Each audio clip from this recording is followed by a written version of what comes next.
isn't too much new to talk about. So the idea of bases is just the right number of vectors to span a space. And we can think of this as really a coordinate system. So remember, vectors, even in engineering and physics, they're pointy arrows. They're things with magnitude and direction. And they don't have components. Vectors don't have components until you choose a coordinate system. And that changes the coordinates, the components.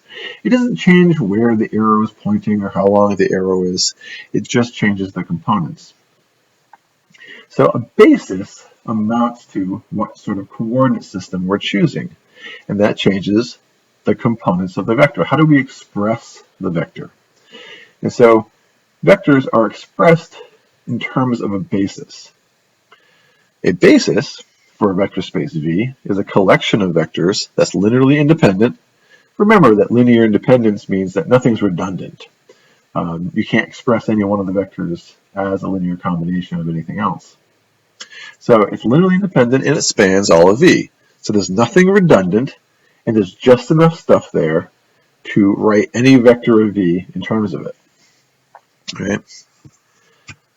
So, for example, if you're familiar with I hat and J hat, that's the quote-unquote standard basis for the plane, and we would represent them as 1, 0, 0, 1.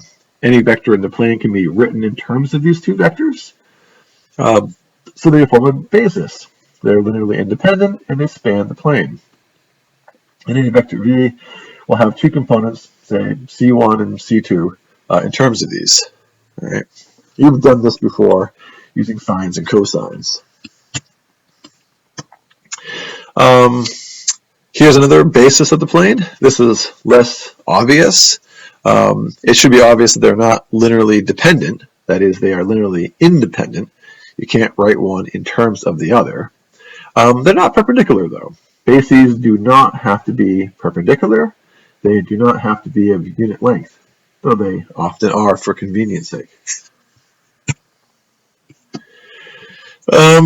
So, a more typical example I would ask you is whether a collection of, say, 4 4D vectors form a basis for 4D space.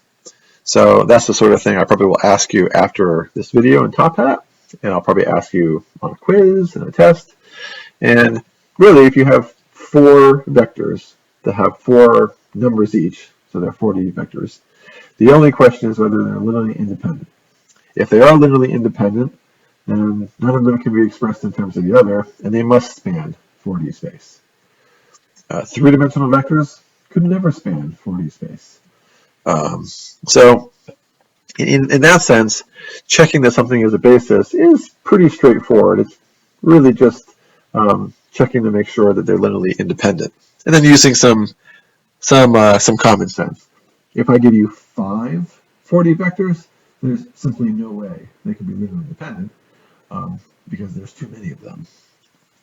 The whole notion of the dimensionality of a vector space, by the way, which is section 3.5, is the number of elements in your basis.